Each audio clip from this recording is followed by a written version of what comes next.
On January 13, 2026, President Trump wrote something that I actually agreed with. He said, "Fear not, great people of Minnesota. The day of reckoning and retribution is coming." Yeah, it is. Sooner than you think. A woman dead on the pavement. Another one screaming like her insides have been ripped out and thrown on the concrete. Men with badges standing around like there's nothing to see here. People online start talking immediately. Rules. Procedure. What she should have done. Everyone's suddenly an expert in staying calm while staring down the barrel of a gun. Sure, she shouldn't have tried to drive away. In a perfect world, you sit still, keep your hands visible, say yes sir, no sir, call a lawyer and wait your turn to be processed like meat. There has been no shortage of people explaining what the woman should have done, how she should have remained still, how she should have trusted the men confronting her. Those arguments are tidy, life rarely is, but nobody panics in a perfect world. People panic in this one. Only someone who's never felt real fear would expect perfect obedience at gunpoint. I saw the video, didn't want to, did anyway, that's how it goes now. This wasn't about law, it wasn't about safety. It was about power asserting itself and daring the rest of us to accept it as normal. She panicked. That does not make her virtuous, it does not make her deserving of death. It makes her human. The question isn't whether she made the best decision under pressure. The question is whether those entrusted with authority did. There was space, there was time, there were alternatives. But none of that erases the image of a partner grieving over a life ended too soon. None of it answers the quiet question that lingers afterward. Could restraint have saved a life? The officer did not act out of confusion. He acted out of certainty. He was not scanning the scene. He was not de-escalating. He was locking in. He was looking her dead in the eyes right before putting a hole between them. That's not fear, that's authority saying, you don't get to defy me. And in America, defying authority is apparently more dangerous than killing someone.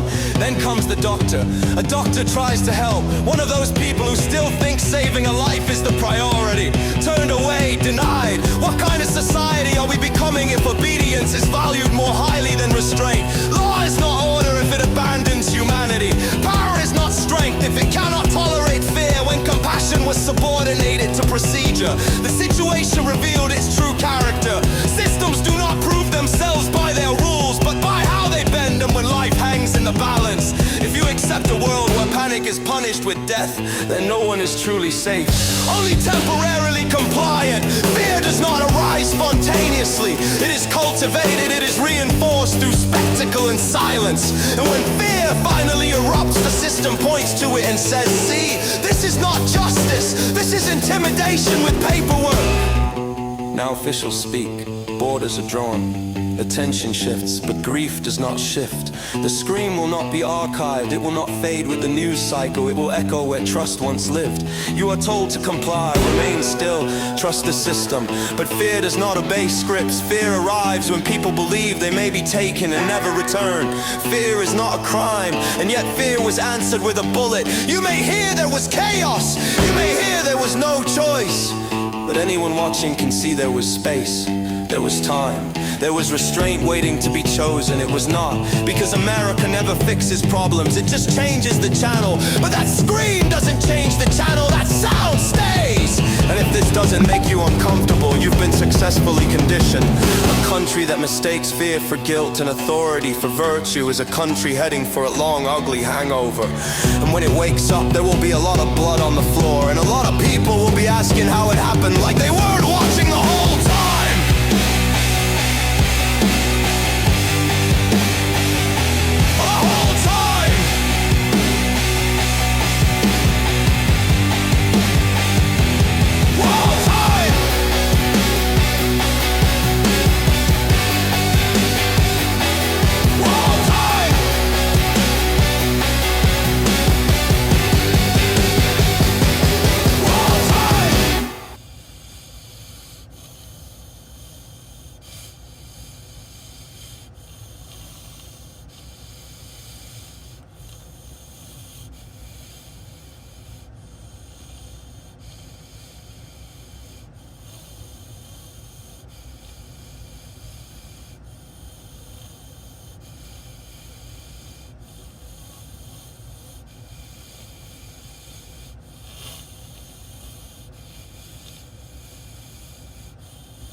Hey, yeah, you.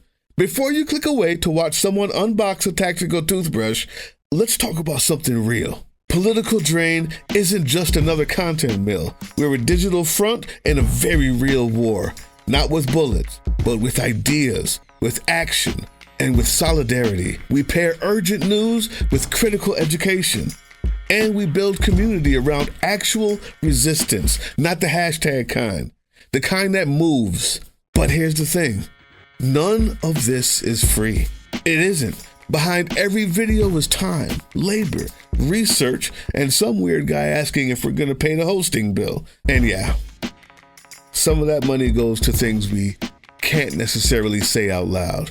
If you know, you know. Let's just say our special ops aren't Call of Duty LARPers. They're people making real moves to protect, uplift, and organize. You're not just funding a channel. You're funding a resistance network in a world where capital still calls the shots. Unfortunately, in a system built on artificial scarcity, even mutual aid has a price tag. And if we want to grow, if we want to win, we need your help. We need your help. So if you've got even a few bucks to spare, toss it our way. It's not for ads. It's not for merch drops, but for people making moves in the shadows so others can do it in the light. It's just us and you. So fund the mission, fund the fight, fund the future, because nobody's coming to save us. We save each other. That's how this works.